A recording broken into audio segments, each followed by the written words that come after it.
चंदेषु निर्मलयरा आईचेषु अहियं पयासयरा सागरवर गंभीरा सिद्धा सिद्धिं मम दिशन्तु चंदेषु निर्मलयरा आईचेषु अहियं पयासयरा सागरवर गंभीरा सिद्धा सिद्धिं मम दिशन्तु चंदेषु निर्मलयरा आईचेषु अहियं पयासयरा सागरवर गंभीरा सिद्धा सिद्धिं मम दिशन्तु सिद्धा सिद्धिं मम दिशन्तु सिद्धा सिद्धिं मम दिशन्तु। अब आपके सामने प्रस्तुत हो रहे हैं साध्वी प्रवीण प्रभा जी अपने सुमधुर गीत के साथ। साध्वी प्रवीण प्रभा जी।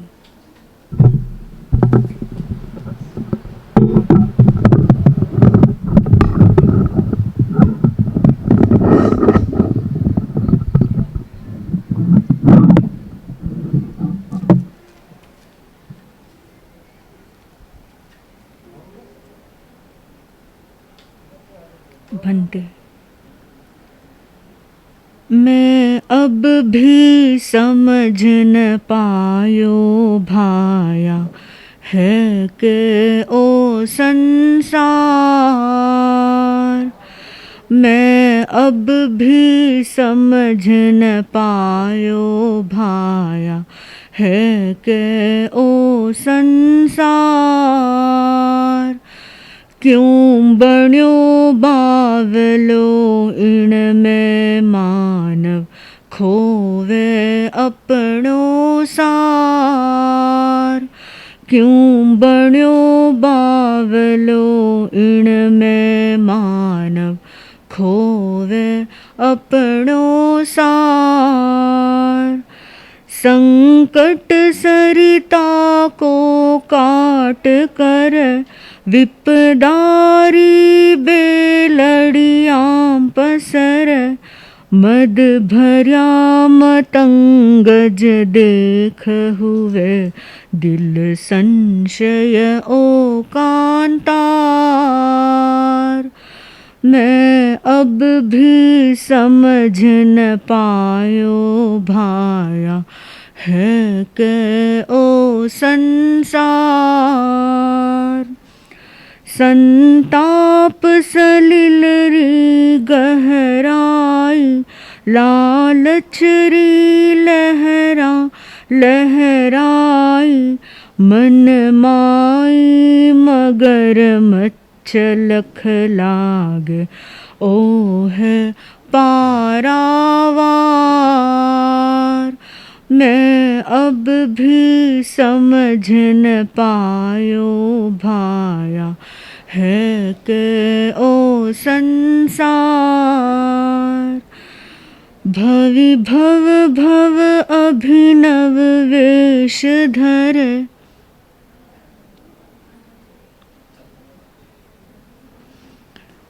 पुद्गल नट स्यों मिल नृत्य कर। कहीं लड़े मरे झड़ पड़े अरे ओ नाटक है साकार। मैं अब भी समझ न पायो भाया है के ओ संसार। पहले दिन सुर सुखरी आभा दूजे दिन नहीं तन पर गाभा, आक्षण भंगुरता देख जचे, ओ इंद्रजाल जंजार। मैं अब भी समझ न पायो भाया, है के ओ संसार। देखी दुनियारी दशा इस, श्रीवीर जिनेश्वर कही जिस, तुलसी के शीश परदेसी जूं कर अपनों निस्तार। मैं अब भी समझ न पायो भाया, है के ओ संसार। क्यों बण्यो बावलो इनमें मानव, खोवे अपनो सार। मैं अब भी समझ न पायो भाया, है के ओ संसार। अब मेरा नम्र निवेदन आदरणीय साध्वी वर्या जी से अपने मंगल उद्बोधन के लिए।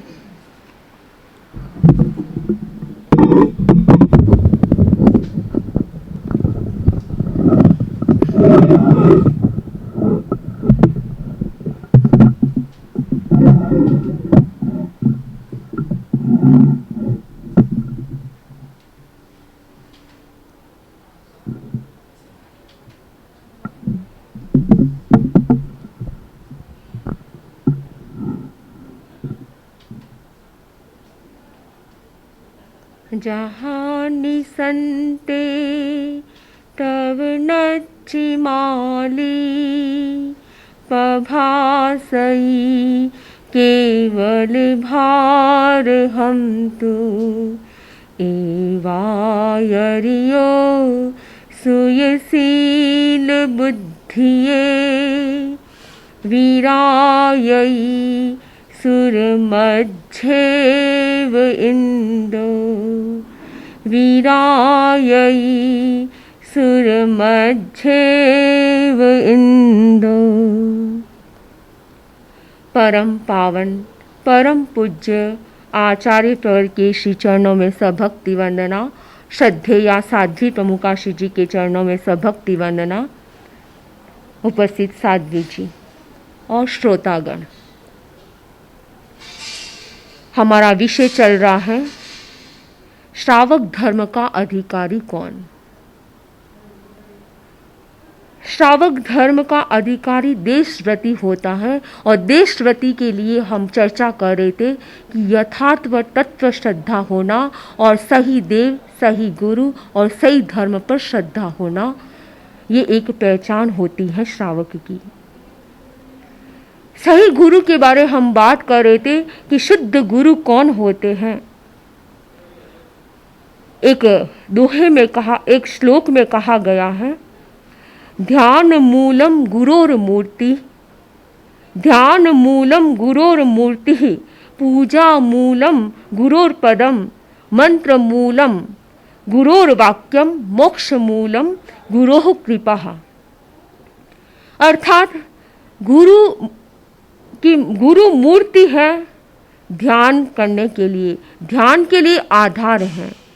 गुरु की मूर्ति ध्यान के लिए आधार है, तो गुरु के चरण है वो पूजा के आधार होते हैं, पूजा के मूल होते हैं। गुरु के वाक्य है वे मंत्र मूल होते हैं और गुरु की कृपा मोक्ष का आधार होती है, मोक्ष का मूल होती है।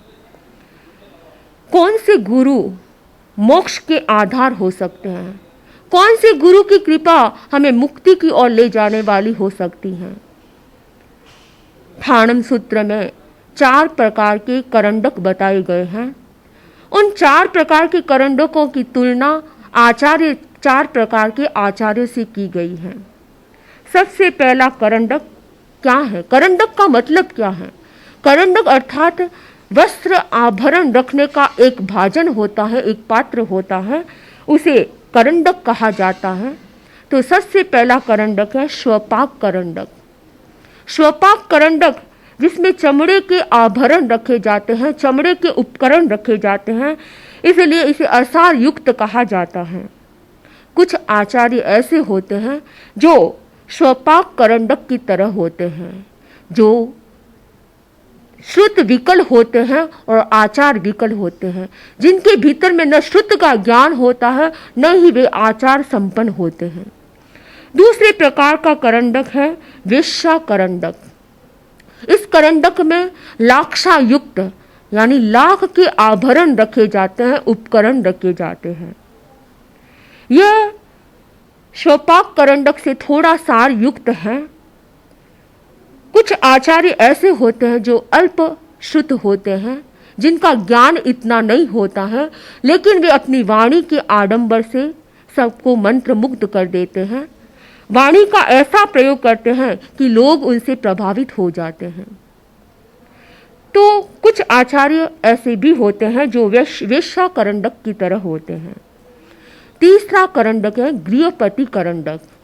गृहपति करंडक जिसके अंदर विशिष्ट मणियां और स्वर्ण आभूषण रखे जाते हैं, जो स्वपाक करंडक और वेश्या करंडक से और अधिक सारतर युक्त होता है। कुछ आचार्य ऐसे होते हैं जो स्व और पर के ज्ञाता होते हैं और आचार संपन्न भी होते हैं। वे गृहपति करंडक की तरह कहलाते हैं।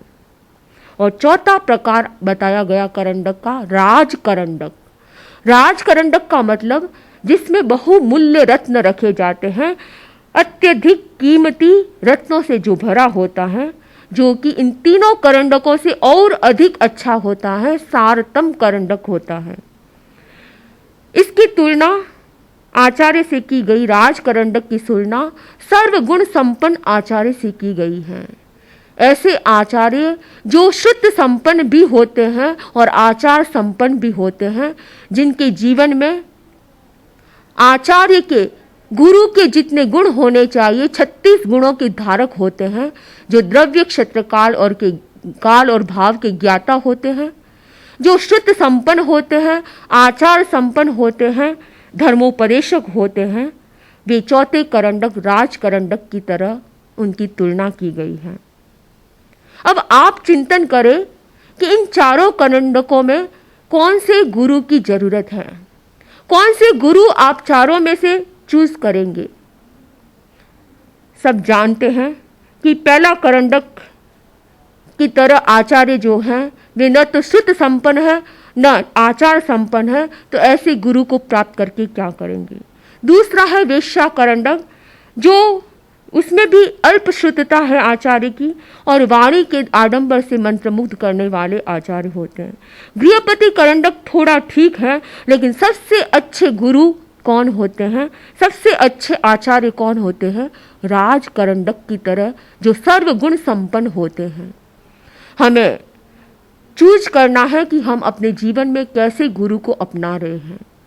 हमें यदि अच्छे गुरु मिल जाए तो हमारे लिए सही मार्गदर्शक हो सकते हैं, हमें सही रास्ता दिखा सकते हैं। अगर व्यक्ति कभी कभी गलत दिशा में चला जाए, भटक जाए, मार्ग से च्युत हो जाए, तो अच्छे गुरु मिल जाए, सही पथदर्शक मिल जाए, तो वह सही रास्ते पर आ जाता है। गुरु का कार्य होता है, यदि जो सच्चे गुरु है उनका ये कार्य होता है कि मेरा शिष्य यदि गलत दिशा में जा रहा है तो उसे सही मार्ग पर स्थापित करूं, उसे सही मार्ग पर लाऊं। एक प्रसिद्ध घटना है, आचार्य सिद्धसेन से जुड़ी हुई घटना, बड़ी मार्मिक घटना है जो हमें प्रेरणा देती है कि हमारे गुरु किस प्रकार हमें मार्ग देते हैं, रास्ते से भटके हुए को सही पथ पर कैसे लाते हैं। आचार्य सिद्धसेन प्रतिभा संपन्न आचार्य थे और इतनी प्रतिभा थी कि लोग उनसे सब प्रभावित होते थे। यहाँ तक कि लोग ही नहीं, राजा विक्रमादित्य भी उनसे प्रभावित था। राजा विक्रमादित्य इतना प्रभावित था कि हर व्यवस्था के लिए आचार्य सिद्धसेन की हर व्यवस्था के लिए तैयार होते थे, उनका इतना सम्मान किया करते थे। विक्रमादित्य उनके सम्मान के लिए जब आचार्य सिद्धसेन राज दरबार में पहुंचते थे, अपने उपास्य से राज दरबार जाते थे, तो उनके लिए एक पालकी की व्यवस्था की। पालकी में बैठकर वे उपास्य से राज दरबार जाते थे और पालकी में बैठकर ही राज दरबार से वे उपास्य आते थे। वो पालकी कौन वहन करता था? वो पालकी वहन करने वाले राजा के नौकर आदि होते थे। अब रोज का क्रम बन गया कि राज दरबार जाना है पालकी में बैठकर। और एक ये श्रमण उचित कार्य नहीं है कि श्रमण एक पालकी में बैठकर जाए और उसको वहन करने वाले भी नौकर चाकर। ये बात आचार्य सिद्धसेन के गुरु वृद्धवादी को पता चली। आचार्य वृद्धवादी को जैसे ये बात पता चली कि आचार्य सिद्धसेन जो कार्य कर रहे हैं वह श्रमणोचित कार्य नहीं है, वे जो कार्य कर रहे हैं श्रमण के साधना के अनुकूल कार्य नहीं है, ये श्रमण की मर्यादा को विस्मृत कर चुके हैं, उन्हें प्रतिबोध देना जरूरी है। और इसी कारण आचार्य वृद्धवादी स्वयं उज्जैन नगरी पधारे। उन्हें प्रतिबोध देने के लिए, मार्ग पर लाने के लिए स्वयं उज्जैन नगरी पधारे। और उज्जैन नगरी में ही पधारे ही नहीं, प्रतिबोध देने के लिए क्या किया? आचार्य वृद्धवादी ने उस पालकी को वहन करने के लिए साधु वेश को बदल दिया। साधु वेश बदलकर उन्होंने नौकर का रूप बनाया और उस पालकी को वहन करने के लिए अपना कंधा भी पालकी के लगा दिया। अब पालकी को उठाना एक वृद्ध व्यक्ति के लिए थोड़ा कठिन भी हो सकता है, फिर भी वृद्धवादी आचार्य ने पालकी को वहन किया। जैसे ही पालकी को वहन किया, क्योंकि इतनी ताकत नहीं कंधों में, तो वो थोड़ा डगमगा रही थी पालकी, पकड़ ठीक से नहीं पा रहे थे। आचार्य सिद्धसेन ने जैसे ही देखा कि ये जो पालकी को वहन करने वाला भाई है, जो भी है नौकर, वो अच्छी तरह से पकड़ नहीं पा रहा है, तो संस्कृत में बोलते हैं स्कंदम किम तव बाधती। जैसे ये बात बोली वृद्धवादी आचार्य ने सुनी, उन्हें थोड़ा अटपटी सी लगी बात। उन्होंने कहा, वृद्धवादी को क्या पूछा उन्होंने पूछा कि स्कंद यानी आपके कंधे दुख रहे हैं? तब वृद्धवादी ने कहा, न तथा बाधते स्कंध तत् यथा बाधती बाधते, यानी जितना मेरे कंधे मुझे बाधित नहीं कर रहे हैं, दुखी नहीं बना रहे हैं, उतना ये बाधती शब्द मुझे प्रभावित कर रहा है। ये बाधती शब्द मुझे अखल रहा है। यानी बाधती की जगह संस्कृत में बाधते शब्द होना चाहिए था और सिद्धसेन आचार्य ने बाधती शब्द बोल दिया। जैसे ही उन्होंने करेक्शन किया वृद्धवादी आचार्य ने, आचार्य सिद्धसेन ने सोचा ऐसा कार्य तो मेरे गुरु के अलावा कोई नहीं कर सकता है। मेरी गलती निकालने वाले मेरे गुरु से बढ़कर और कोई नहीं हो सकते हैं। समझ गए कि हो न हो मेरे गुरु ही होने चाहिए। पालकी से तुरंत नीचे उतरे। तत्काल नीचे उतरकर देखा तो आप गुरुदेव आप यहाँ पर पधारे हैं। ये क्या कर रहे हैं? आप पालकी को वहन कर रहे हैं। तब गुरु ने बड़ी मार्मिक बात कही कि तुम लोकेशना के पीछे अपने श्रमण के उचित कार्य को भूल गए, श्रमण मर्यादा को भूल गए। लोकेशना के पीछे पागल होकर तूने श्रमण मर्यादा का परित्याग कर दिया। ये अच्छी बात नहीं है, क्योंकि लोकेशना का मतलब जहाँ पर लोक में पूजा, प्रतिष्ठा, प्रशंसा प्राप्त होती है, सम्मान प्राप्त होता है। यानी तुम सम्मान के पीछे अपने श्रमणत्व को भी भूल गए। लोकेशना एक मीठी छुरी है कहा गया है, यह मानो अहम की धुरी है, इसलिए कहा गया सद्गुरु होते हैं वे सच्चे सूरवीर होते हैं। गुरु ने उन्हें संभाल लिया। जैसे ही गुरु ने ये बात कही, आचार्य सिद्धसेन को समझ में आ गया कि मैं अपने श्रमण के कार्य को भूलकर, श्रमण की मर्यादा को भूलकर मैं गलत कार्य कर रहा हूँ। आचार्य से क्षमा याचना की कि गुरुदेव मुझे क्षमा करे, और उसके बाद उन्होंने प्रायश्चित लिया, जो गलती की उसका प्रायश्चित लिया। तो इस प्रकार गुरु होते हैं वे मार्गदर्शक होते हैं, अपने शिष्य को सही रास्ते पर ले आते हैं। तो हमें ऐसे गुरु की खोज करनी चाहिए जो वास्तविक गुरु हो, जो हमें सही पथ दिखाने वाले हो, हमें सही रास्ते पर चलाने वाले हो। भगवान महावीर के रास्ते पर चलाने वाले गुरु ही सच्चे गुरु होते हैं। हम सौभाग्यशाली है कि हमें ऐसे सच्चे गुरु मिले हैं। तेरा पंथ धर्म संघ जैसा संघ मिला और उसमें भी एक से बढ़कर एक गुरु मिले हैं। वर्तमान में परम पूज्य आचार्य श्री महाश्रमण जी का शासन प्राप्त हो रहा है। ऐसे परम पिता परमेश्वर की तरह भगवान महावीर के प्रतिनिधि आचार्य श्री महाश्रमण जी की शासना, जिसमें हम अपने सही मार्ग पर चलते जाए और भटक जाए तो ऐसे गुरु हैं जो हमें सही पथ दिखाने वाले गुरु हैं। सही पथ दिखाने वाले ऐसे गुरु के प्रति अटूट श्रद्धा होनी चाहिए। तो सही देव, सही गुरु और सही धर्म पर हमारी अटूट श्रद्धा होनी चाहिए। ये सम्यक्त्व की पहचान है कि व्यवहारिक स्तर पर हम देखें तो सम्यक्त्व के लिए सही गुरु और सही देव की पहचान हो जाए तो उसके बाद सही धर्म को जानना जरूरी है। धर्म क्या है, किस धर्म पर हम श्रद्धा करें? तो कहा गया जिन पन्नतम तत्तम, अर्थात जिन प्रज्ञप्त धर्म पर श्रद्धा करें, जिन प्रज्ञप्त तत्व पर श्रद्धा करनी चाहिए। क्योंकि जिन द्वारा प्ररूपित धर्म जो तत्व है वही वास्तव में यथार्थ तत्व है। जिन शब्द जिन धातु जिन जय धातु से बना है और इसका अर्थ होता है जीतने वाला। जीतने वाला क्या क्या जीतने वाला? राग द्वेष को जीतने वाला वह होता है जिन, और जो जिन होता है, जिन द्वारा प्ररूपित धर्म है, वही हमारे आत्मा के लिए कल्याणकारी हो सकता है। तीर्थंकरों द्वारा, अरहतों द्वारा जो प्ररूपित धर्म है वही हमारे लिए कल्याणकारी धर्म है। इसीलिए कहा गया आत्मशुद्धि साधनम धर्मः। आत्मा की शुद्धि जिससे होती है, जो साधन बनता है, वह धर्म है।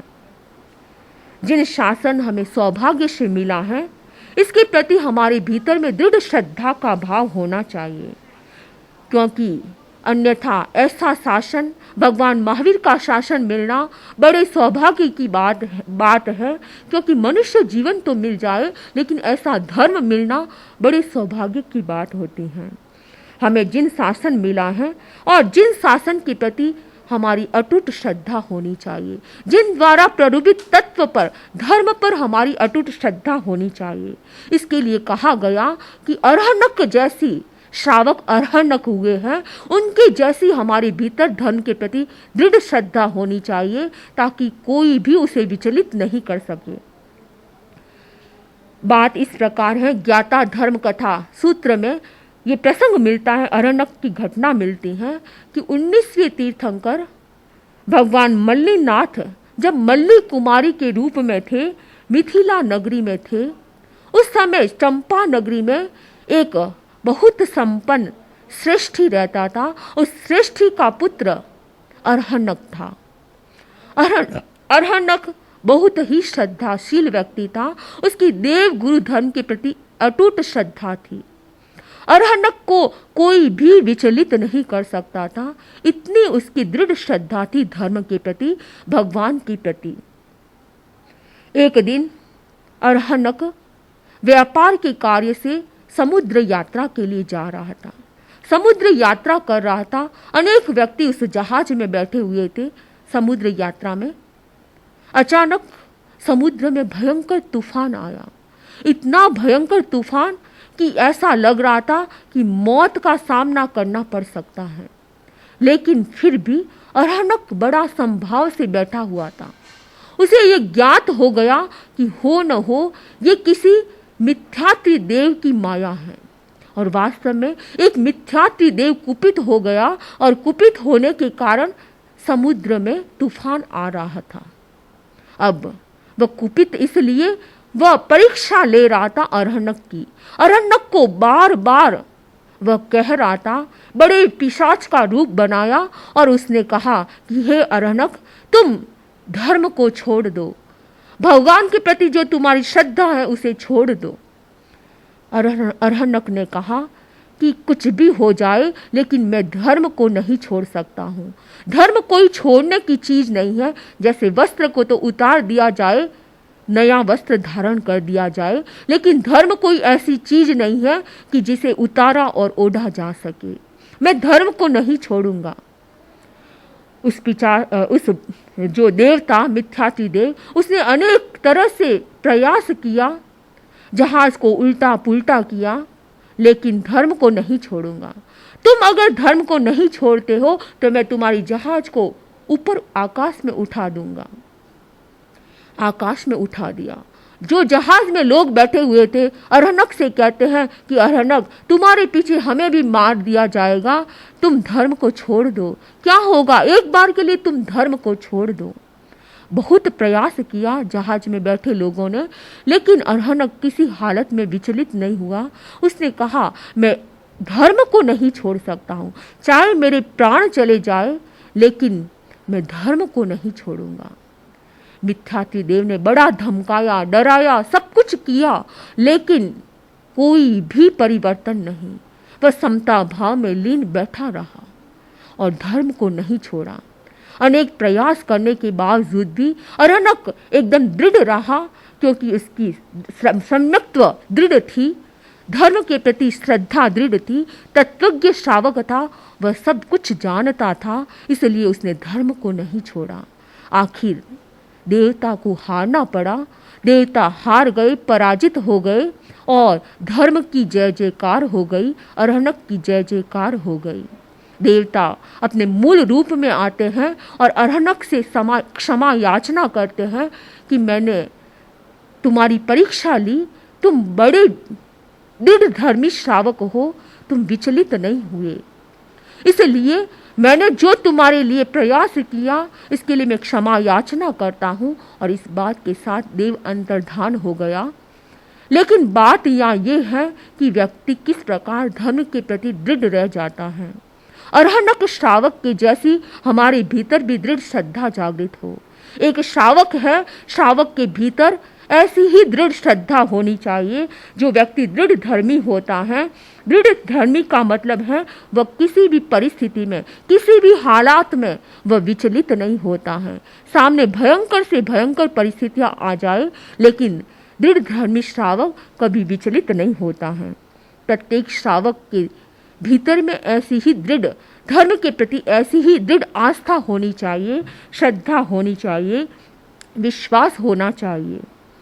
इस प्रकार हमने व्यवहारिक स्तर पर सम्यक्त प्राप्ति की बात करी है कि व्यवहारिक स्तर पर क्या बात से हम पहचान सकते हैं कि इस व्यक्ति के पास सम्यक्त्व है, यह सम्यक्त्व का अधिकारी है, यानी जिसके भीतर में तत्व के प्रति यथार्थ श्रद्धा होती है और सही देव, सही गुरु और सही धर्म पर दृढ़ आस्था, दृढ़ श्रद्धा होती है, वह व्यक्ति ही देशव्रती होने का अधिकारी बन सकता है।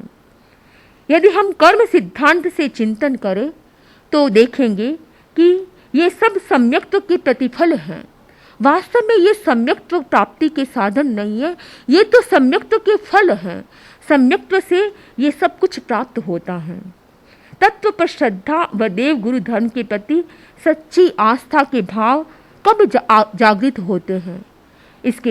इसकी बात को हम इस प्रकार समझ सकते हैं कि जीव है वो अनादि काल से संसार में परिभ्रमण कर रहा है, तरह तरह के दुख भोग रहा है, दुखों को सहन कर रहा है। सहन करते करते जिस प्रकार जैसे पर्वतीय नदी होती है, उसमें छोटे छोटे पत्थर होते हैं, वे पत्थर उस नदी के पानी में लुढ़कते लुढ़कते लुढ़कते ऐसा एक दिन आता है कि टक्कर खा खाकर इधर उधर वे सारे के सारे गोल बन जाते हैं, चिकने बन जाते हैं।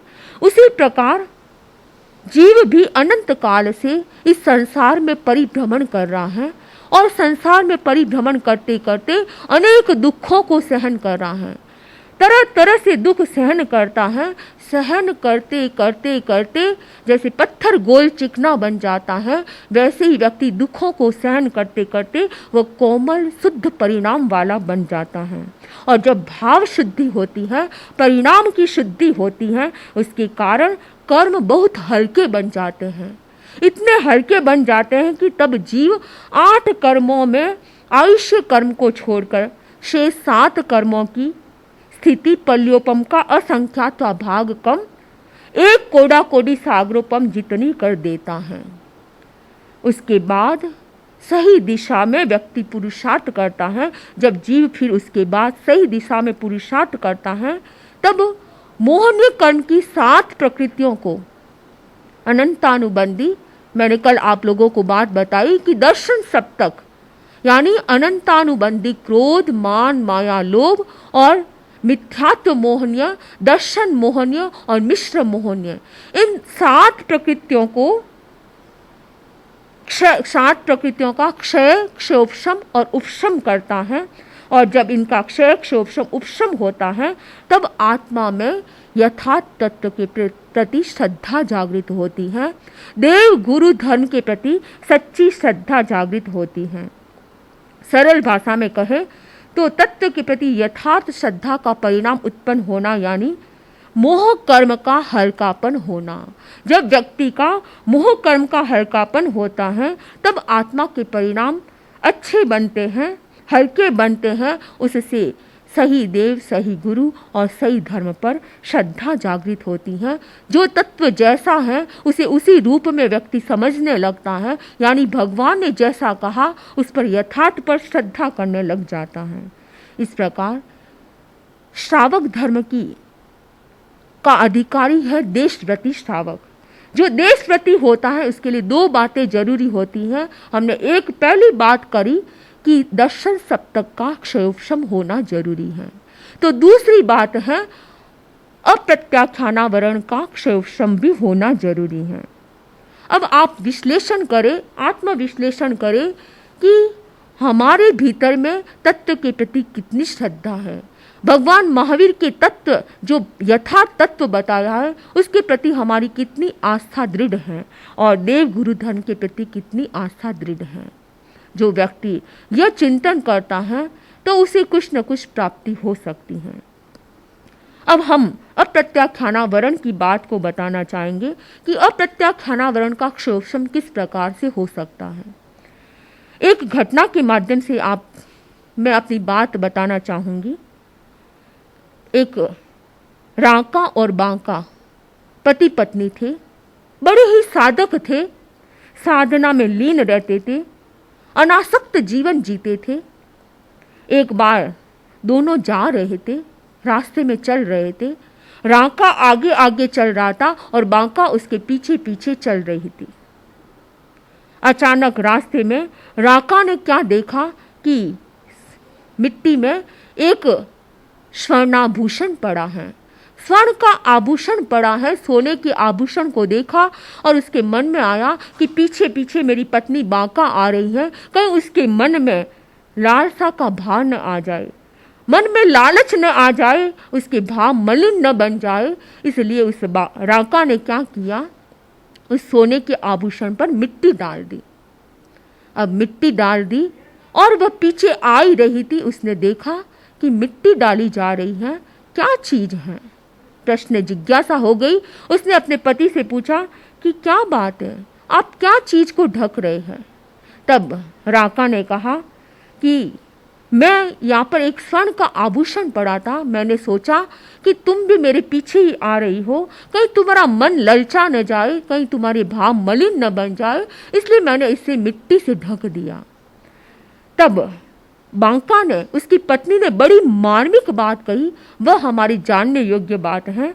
उसने कहा कि स्वामी, अभी तक आपने अध्यात्म के हृदय का स्पर्श नहीं किया है, आपको साधना फिर से शुरू करनी पड़ेगी। क्योंकि राका ने कहा, क्यों, मुझे वापस साधना क्यों करनी पड़ेगी? क्योंकि अभी तक आप सोने और मिट्टी में को अलग अलग मानते हैं, सोना और मिट्टी अलग अलग है ऐसा ही मानते हैं, इसलिए अभी तक आपकी साधना परिपूर्ण नहीं है। क्योंकि मेरी दृष्टि में तो सोना और मिट्टी सब कुछ एक है, सोना मेरे लिए तो मिट्टी के समान ही है। इसलिए आसक्ति जहाँ होती है वहाँ व्यक्ति उस पदार्थ के प्रति आकर्षित हो जाता है। लेकिन जिस प्रकार बांका के भीतर अनासक्ति का भाव था, वैसे अनासक्ति यदि साधक के भीतर जाग जाती है, जिसके भीतर में अनासक्ति की चेतना विकसित होती है, इसका मतलब हमें ये समझना चाहिए कि इसके भीतर में सम्यक दर्शन और व्रत की चेतना का भी जागरण हो रहा है। दर्शन सप्तक के क्षय, क्षोभशम और उपशम से सम्यक्त्व की प्राप्ति होती है। और अब हम व्रत की बात करते हैं कि व्रत किस प्रकार भक्ति के भीतर जागृत हो सकता है, व्रत चेतना किस प्रकार भीतर जागृत हो सकती है, व्रत के लिए क्या आवश्यक होता है। व्रत दो प्रकार के होते हैं, महाव्रत और श्रावक के अनुव्रत, देश व्रत।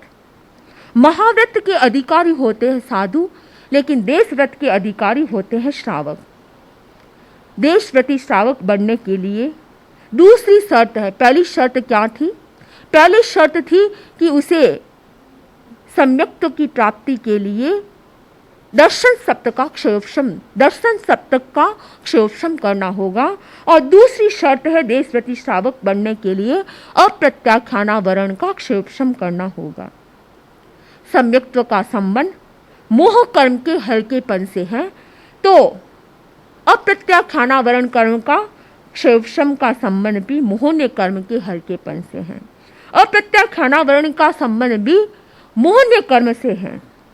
चारित्र मोहन्य की 4 प्रकृतियां, 16 प्रकृतियां कह सकते हैं, 4 अवस्थाएं बताई गई हैं। अनंतानुबंधी क्रोध मान माया लोभ, अप्रत्याख्यानावरण क्रोध मान माया लोभ, प्रत्याख्यानावरण क्रोध मान माया लोभ और संजलन क्रोध मान माया लोभ। जब तक अनंतानुबंधी क्रोध मान माया लोभ कषाय चतुष्क का उदय रहता है, तब तक सम्यक्त्व की प्राप्ति नहीं हो सकती है। दूसरी बात है, जब तक अप्रत्याख्यानावरण कर्म का उदय रहता है, अप्रत्याख्यानावरण कषाय चतुष्क का उदय रहता है, तब तक व्रत की चेतना जागृत नहीं हो सकती है। और तीसरी बात है, जहाँ संपूर्ण रूप से त्याग की बात आती है, सर्व सावध्य योग के त्याग की बात आती है, वहाँ पर प्रत्याख्यानावरण कर्म का क्षयोपशम होना जरूरी होता है। आंशिक त्याग या देश व्रत को स्वीकार करने के लिए जरूरी है अप्रत्याख्यानावरण कर्म का, अप्रत्याख्यानावरण क्रोध मान माया लोभ का क्षयोपशम होना जरूरी होता है। जब तक अप्रत्याख्यानावरण क्रोध मान माया लोभ का क्षयोपशम नहीं होता है, उसकी चेतना को छोड़ने की बात नहीं आती है, त्यागने की भावना नहीं जागृत होती है, इसका मतलब अब तक उसके भीतर में व्रत की चेतना जागृत नहीं हुई है।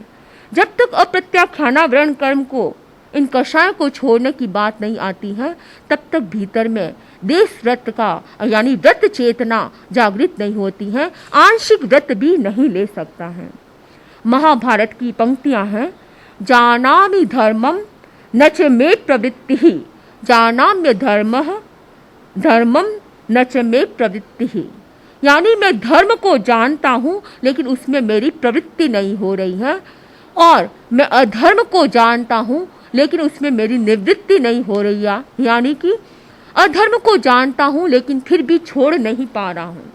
यह स्थिति कब बनती है कि व्यक्ति अधर्म को जानता है फिर भी छोड़ नहीं पाता है, धर्म को जानता है फिर भी स्वीकार नहीं कर पाता है। इसका कारण है कि उसके अप्रत्याख्यानावरण कषाय चतुष्क का उदय है।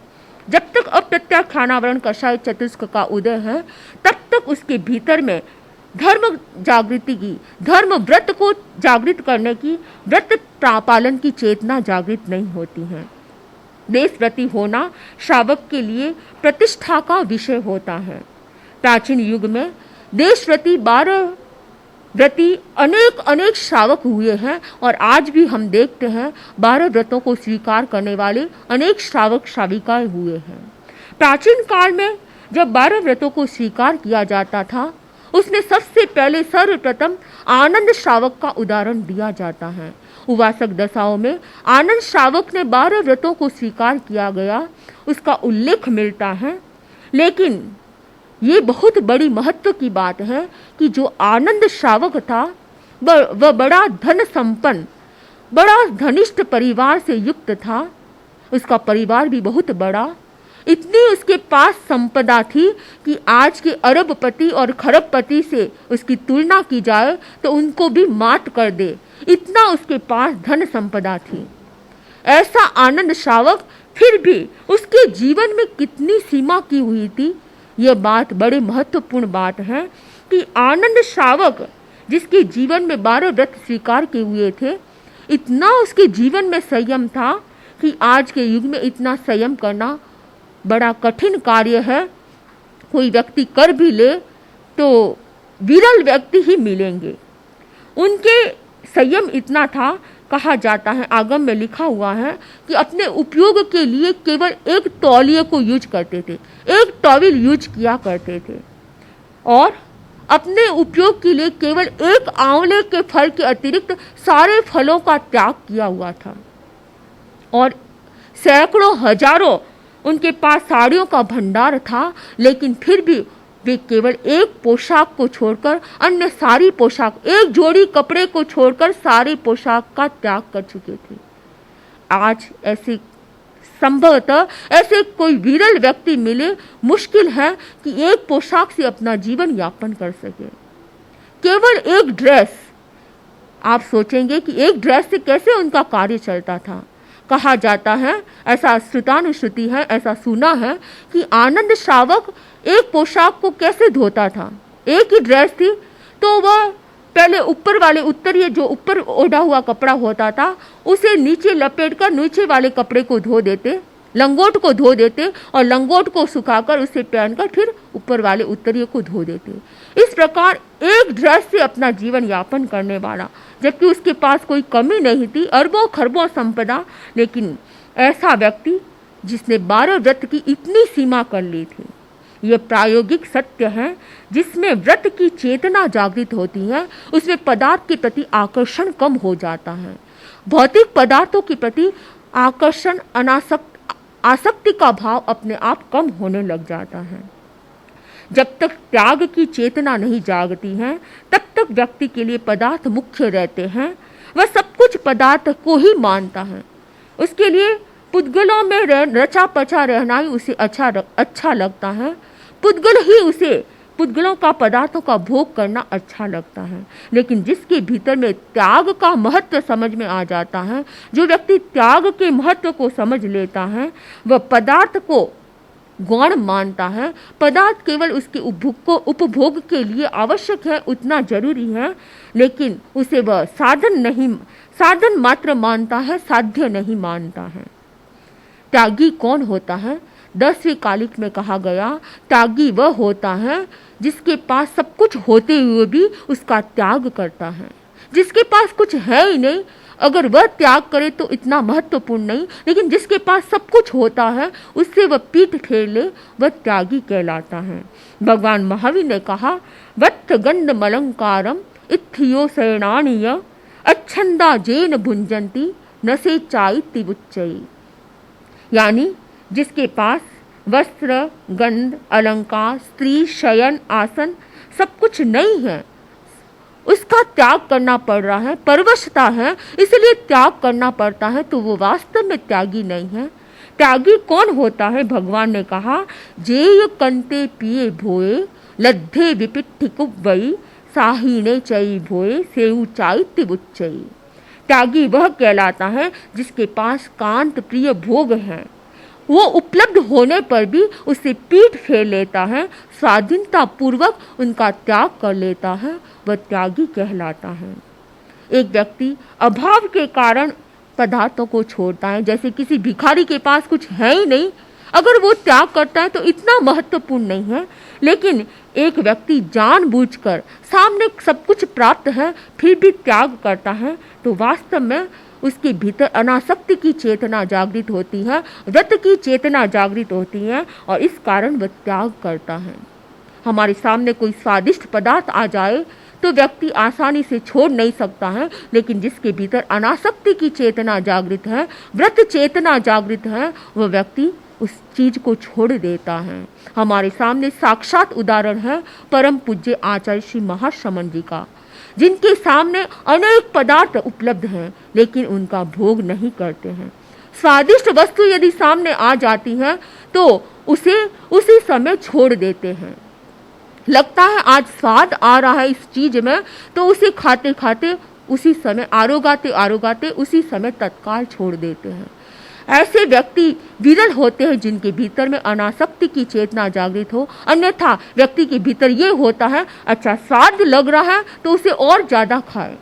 लेकिन जिसके भीतर में अनासक्ति की चेतना जागृत होती है, व्रत की चेतना जागृत होती है, अप्रत्याख्यानावरण का क्षयोपशम होता है, वह व्यक्ति ही ऐसा कार्य कर सकता है।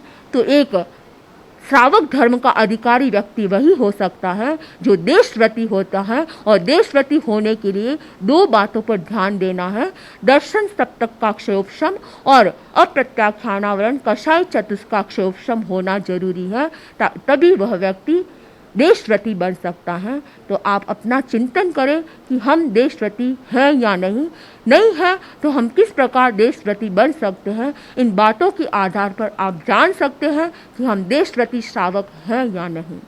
इन्हीं भावों के साथ ओम अरहम। चत्तारि मंगलम अरहंता मंगलम सिद्धा मंगलम साहु मंगलम केवली पन्नत्तो धम्मो मंगलम अरहंता लोगुत्तमा सिद्धा लोगुत्तमा साहु लोगुत्तमा केवली पन्नत्तो धम्मो लोगुत्तमो अरहंते शरणं पवज्जामि सिद्धे शरणं पवज्जामि साहु शरणं पवज्जामि केवली पन्नत्तं धम्मं शरणं पवज्जामि।